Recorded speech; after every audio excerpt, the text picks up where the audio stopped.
If you look at the history of the Nifty 50 or the Sensex or the S&P 500, it's easy to say that the stock market always bounces back up after a dip or a crash. Breaking news. This is a historical day, the biggest drop we've seen since that crash in 1987. The Dow collapsing, its worst single-day loss ever. The S&P 500 was up 11 today. The Nasdaq grew 13. Again, both record highs. Oh, there it is, 30,000.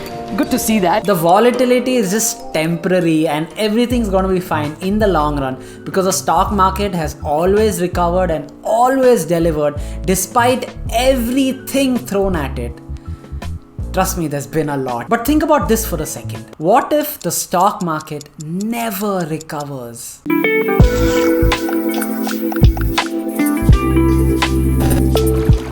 Hi, my name is Tushar Mathur. I'm a musician with a keen interest in diversifying across global markets. And in today's video, I'm going to tell you why that's super important. But before that, if you haven't hit the subscribe button yet, please do. It helps the YouTube algorithm push this video out to other people who might be interested in this same topic. So like the Nifty 50 or the Sensex, which we have here in India, our Japanese friends have something called the Nikkei index, or like some would say, the stock market bubble that never recovered. If you look at the Nikkei index over the past 30 years, you'll find that the stock market never recovered from its 1989 high. This is some good shit. The Nikkei index touched a high of 38,957 in 1989 and it's never recovered since. It's been like 30 years since 1989. Imagine investing your money and getting back lesser than what you put in even after 30 years. Now there were multiple reasons for the crash which we won't get into in this video, but imagine if that happens to your country. Local rules and laws set by the government or the political landscape could potentially ruin things for the stock market in your country. And this is exactly why diversification across global markets makes a lot of sense. Here are 3 reasons you should consider investing in the American stock market. Portfolio diversification. In the US, you not only get access to US companies but also to a global economy. If you want to invest in the Chinese economy, Alibaba, Neo, and a couple other Chinese companies are listed in the American markets. You can even invest in a Swedish-based company like Spotify in America. Plus, of course, you get to invest in super cool companies like Apple, Amazon, Netflix, and everything else. No more single currency and country risk. You can now move away from a single currency and country risk. The rupee has depreciated almost 63% against the US dollar in the last 10 years. The founder of Vested, which I use to invest in American stocks and what I'll be showing you now, has even said we've seen users hold USD in their accounts just as a hedge against the Indian rupee. In 2011, $1 US would equal to about 44 rupees, and now in 2021, $1 US is almost 73 rupees. So while getting a decent return by investing in the American markets, you can also take advantage of the currency fluctuations which happen between the Indian rupee and the US dollar. Outperformance. The US market has consistently outperformed the Indian stock market in the last 10 years. So if you invested 1 lakh rupees in the Sensex and 1 lakh rupees in the S&P 500 10 years back, today you'd almost have about 2.7 lakh rupees in the Sensex and your 1 lakh would become 3.8 lakhs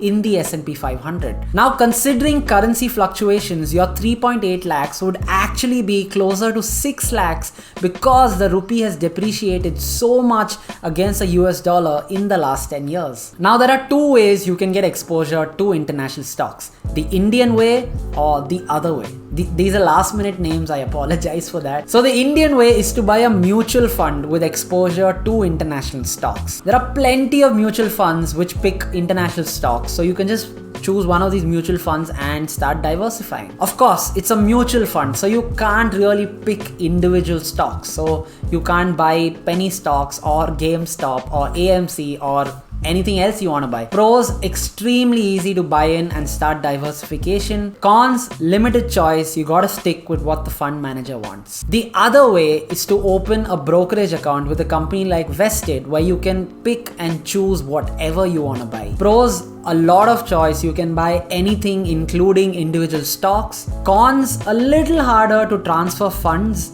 but once you figure that out, you should be good to go. The other way is what we're going to be discussing in today's video, and I'm going to take you further into a platform called Vested, which I use, and I'm going to show you how it works and how you can buy your first international stock. Now that you've understood why it's so important to start diversifying, let's talk about how you can actually do it. Also, if you haven't hit the like button yet, please do. This helps me out and helps the YouTube algorithm push this video out to other people who might like the same type of video. I shoot, edit, write all these videos, and smashing that like button would really help me out. Thank you so much.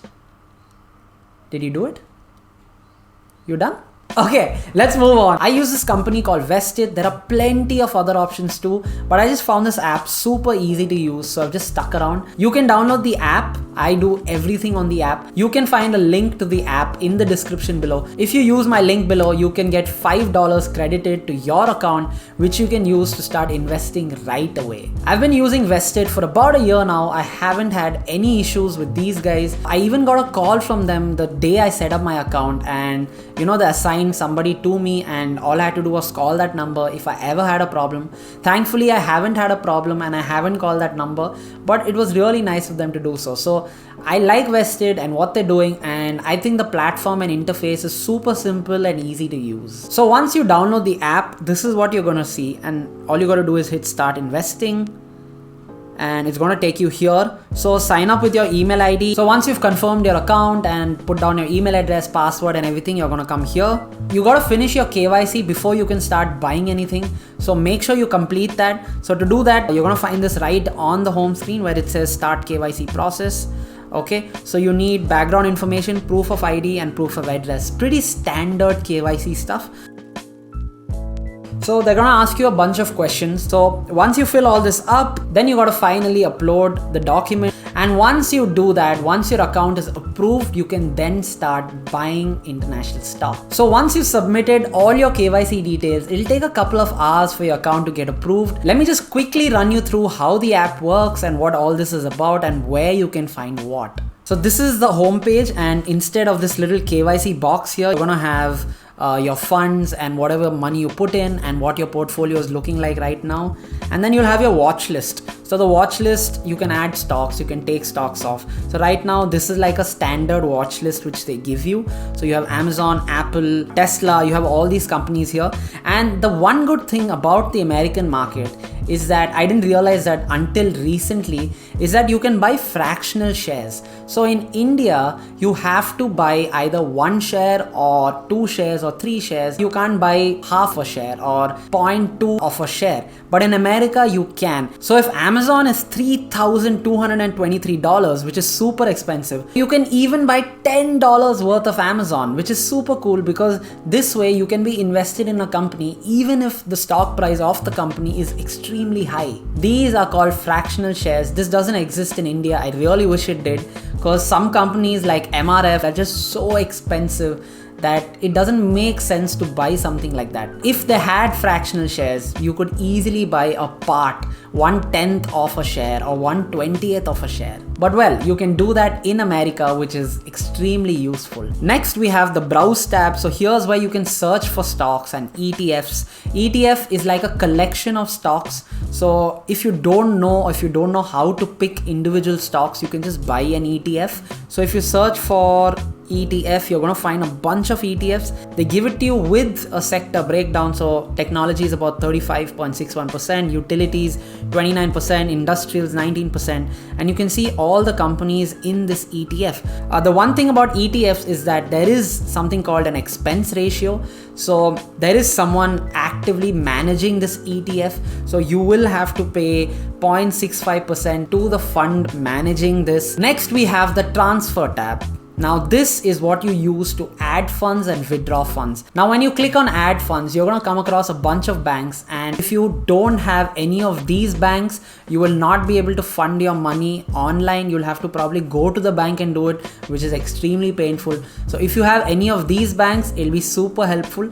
And once you click on any of these banks, what Vested does is they'll give you a 20-page PDF, and all you gotta do is follow the instructions in the PDF. I'm not gonna run you through those instructions because it's extremely simple. They give you a step-by-step breakdown of what you need to do where. So all you gotta do is go down to the instructions and see how to fund money into your Vested account. An important note is that anytime you transfer money abroad, your bank always takes a fat fee. For ICICI Bank, what I use, it's about 1,000 rupees plus currency conversion on top. So it doesn't really make sense to transfer anything below 10,000 rupees, because that way you're just losing 10% right from the start. So personally, I think anything above 10,000, or ideally when you can save up a lot of money and just transfer it in one go. So transfer larger amounts if possible, so you don't lose out too much on the fees. In the profile section, we have transactions, trade confirmations, account statements, tax documents. An important thing to remember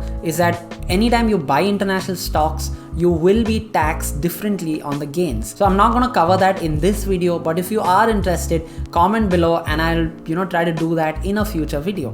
Besides that, you also have FAQs, email us, message us. So if you ever have any questions, you can always email these guys. They're super quick to answer, and that's pretty much it. This is how easy it is to buy international stocks. Honestly, when I figured it out, I was a little shocked because I didn't know it was this easy to just buy an Apple stock or a Netflix stock. And that's about it. If you haven't hit the subscribe button yet, please do. It really helps me out. Until next time.